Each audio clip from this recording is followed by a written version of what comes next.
I stayed with my wife for 10 years after she betrayed me. And I never expected how the truth would finally break us apart. I was married to my wife for 10 years. That sentence still feels strange to say out loud. Because when I think back on that decade, it doesn't feel like a partnership. It feels like endurance. Like surviving something I didn't understand while it was happening. When I met her, I thought I had found stability. She was confident, charming, and sharp in a way that made you feel lucky to be chosen by her. I wasn't flashy. I wasn't dramatic. I was steady. And she seemed to like that about me. She told me I made her feel safe. I didn't realize then that safety, to her, meant control.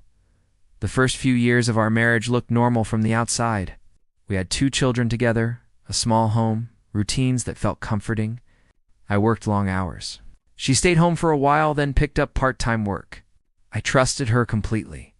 I never questioned where she went or who she spoke to. I believed marriage. It meant loyalty without interrogation. The first betrayal didn't come with shouting or confrontation. It came quietly, hidden in a change of behavior I didn't want to question. She became distant, defensive, protective of her phone. When I asked if something was wrong, she said I was imagining things, that I was insecure. I apologized for doubting her years later. I would realize how deeply that moment mattered. The affairs didn't happen once. They happened repeatedly. I didn't know at the time. I only knew that I was constantly trying to earn affection that seemed to disappear the moment I reached for it. She criticized me often. My work ethic wasn't good enough. My parenting wasn't good enough. My presence annoyed her. Our children noticed before I did. They grew quiet when she entered the room. They learned to avoid her moods. They came to me when they were scared or sad. I became the buffer between them and her sharp words. I told myself it was just stress. Then she got pregnant. She told me the child was mine. I believed her without hesitation. I held her hand during appointments. I stayed up late, assembling furniture.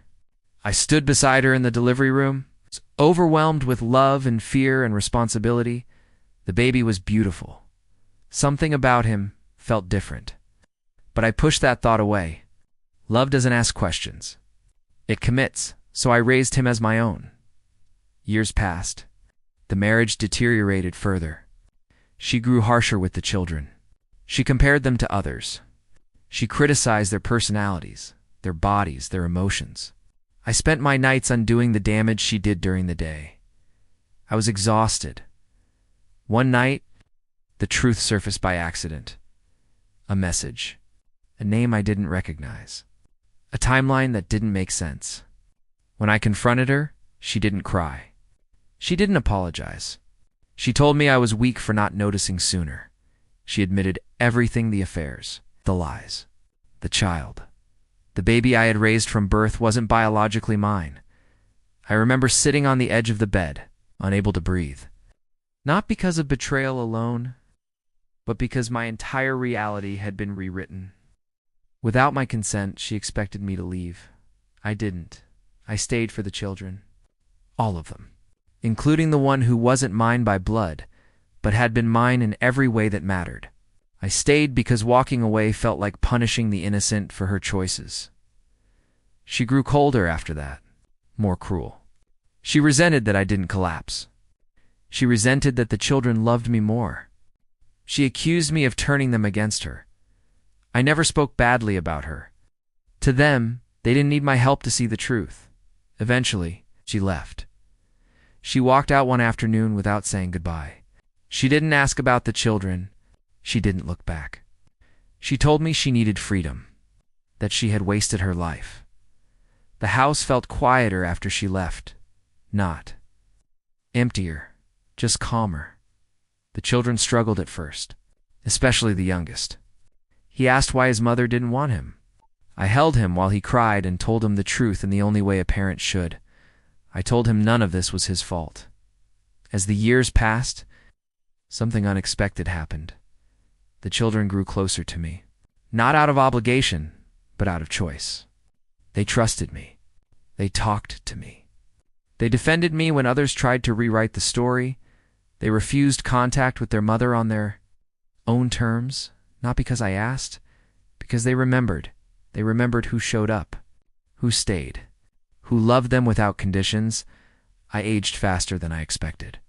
The years of stress took their toll. There were days my body felt heavier than my heart, but I was never alone when I got sick. They took care of me. All of them. The youngest never once questioned whether I was his real father. One day, when he was old enough to understand, he said something I will never forget. He said, "You chose me every day. That matters more than blood." I cried harder than I ever had. As time passed, the children began worrying about me. They noticed how lonely I was. One night, over dinner, they told me something that caught me completely off guard. They wanted me to meet someone. They had noticed a woman at the community center, kind, quiet, patient, someone who asked about me even when I wasn't there.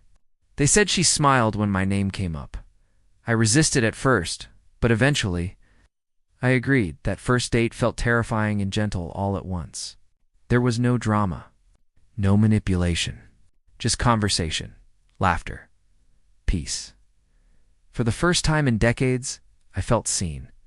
The woman didn't ask me to prove my worth. She didn't make me compete for affection. She listened. When I came home that night, my children were waiting. They smiled.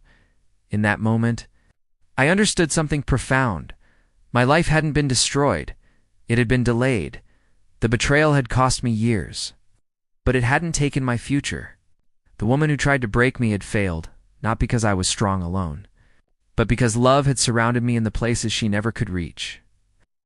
I lost a wife, but I gained something far more enduring, a family that chose me every single day. Thank you for watching. Check out my YouTube channel for more stories like this. Please subscribe, like, comment, share. Midnight Tea Stories.